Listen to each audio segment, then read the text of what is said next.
That Caitlin played Haruhi, and I'm like, oh, Caitlin, aren't we just perfect for each other, like Tamaki and Haruhi? And she's like, I like Kyoya. I'm like,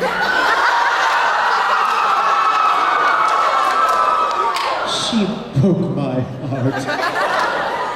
Yes? What are your views on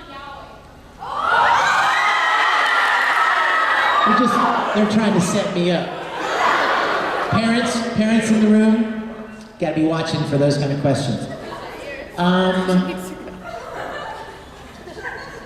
You know what? Here's what I have to say about that. And you know what? I get beat up on the internet like crazy because people want you to like what they like.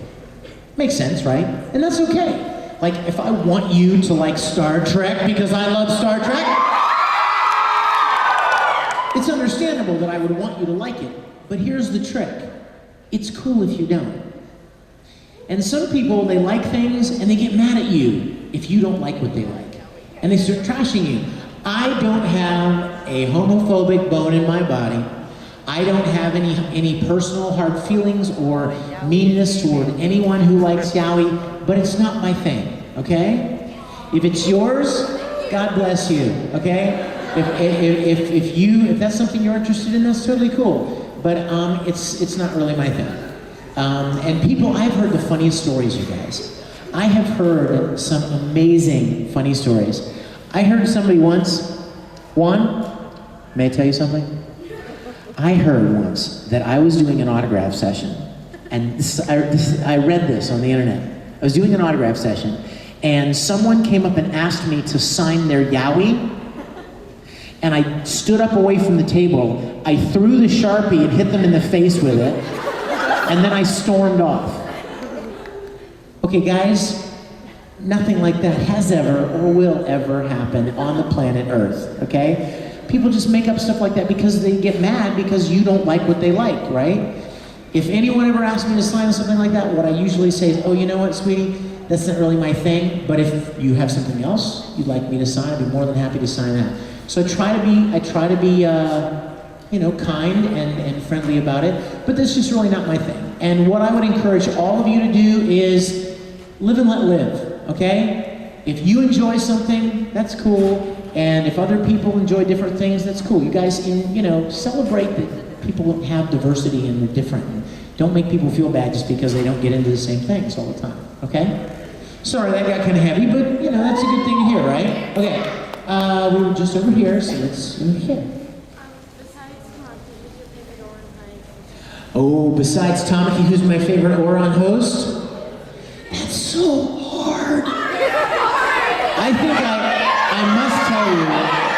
must tell you, I kind of think I like Honey Senpai. Sorry. I kind of like Honey. And I think I like Honey because Lucy Christian is so good. She did such a great job with that character. And I laugh every time I hear her say anything. So, okay.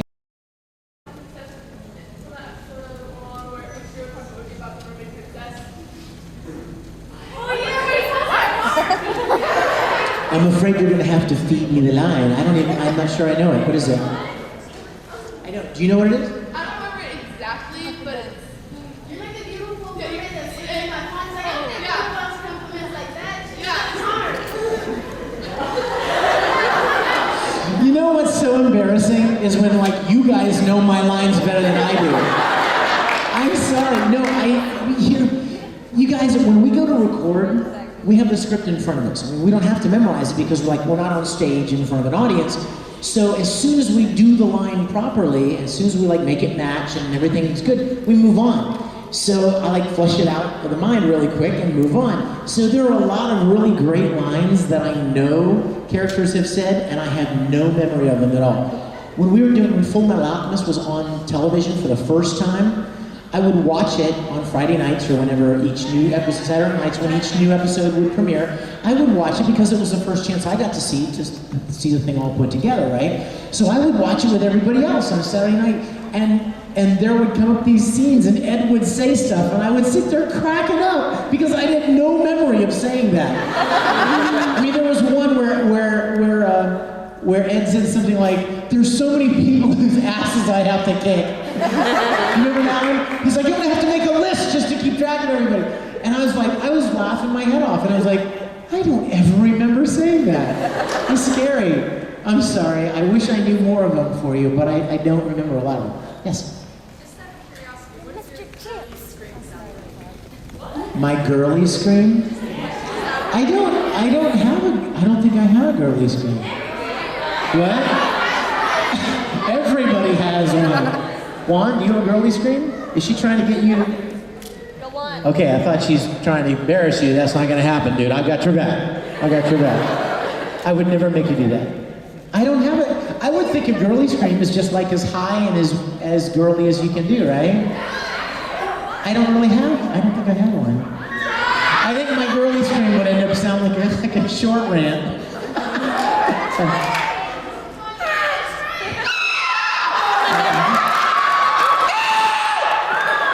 Yes.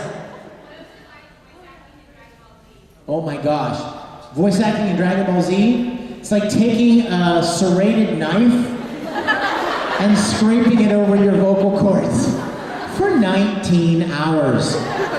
No, you know what, you guys? I've said this before, and I will say it again for all of you guys that are videotaping. I have so much respect for the people like Chris Sabat and Eric Vale and Sean Schimmel, who did 6 million episodes of Dragon Ball Z.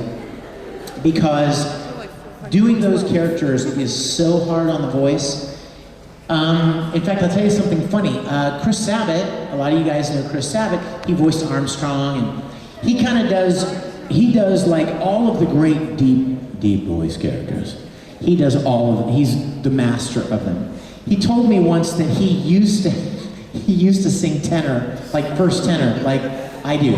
And after 260 episodes of Dragon Ball Z, now he sounds like this all the time. And so Dragon Ball Z was quite a challenge on the voice. And I was very proud to play Broly. I'm very excited to be a part of Dragon Ball Z, but it was hard on the voice, I promise you. Okay, who has not asked a question yet? If you have not asked a question, I want to make sure to give everyone a chance. Yes?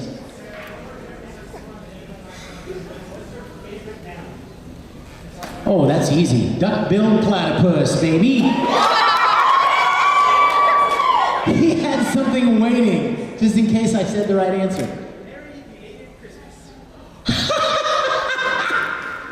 That's awesome. Did you do this? Are you Austin? From Austin? Dude, come over here. Give me some lemon. Thanks. I love it. It's a duck-billed platypus that looks like Ed with automail and everything. Now that is some sweet art right there. I love it. Thank you. I think there's an alien ship landing above us. Oh, Juan, do you have a question? Bring it. You do Ikkikon when he does his release for Banca? Oh God, you guys are gonna kill me. Ask me on Sunday, okay? Dude, listen, you guys, you know what? You're gonna come to the concert tomorrow, and I'm gonna go, I can't do anything. I won't be able to make a sound, so I need to save up, but ask me on Sunday. And we'll kick a little Broly, we'll kick a little Ikkikon, going Bankai, just for you, Juan. Just for you. Yes. Huh? What is this, Pam? It's a Milky Way inside of the box. No, it's not. Milky Ways are in this box? I love Pam. You know what, can I give these to people as a present? I will have those at my autograph session, so you guys come by, get a little Milky Way. Pam. How'd you like to go out on a date with Fam, darling? She's so sweet. I swear I'm gonna be 400 pounds when I leave this convention this weekend. Candy, cookies. Yes. Can you do that line that Edward says in like the first or second episode about we're the closest things to gods there are? Ooh. Oh my gosh, can I tell you a story? Yes. What's your name? Allie. Allie, want to hear a great story? I would. You're gonna love this. Okay. When we started dubbing the new Brotherhood, in one of the very first episodes,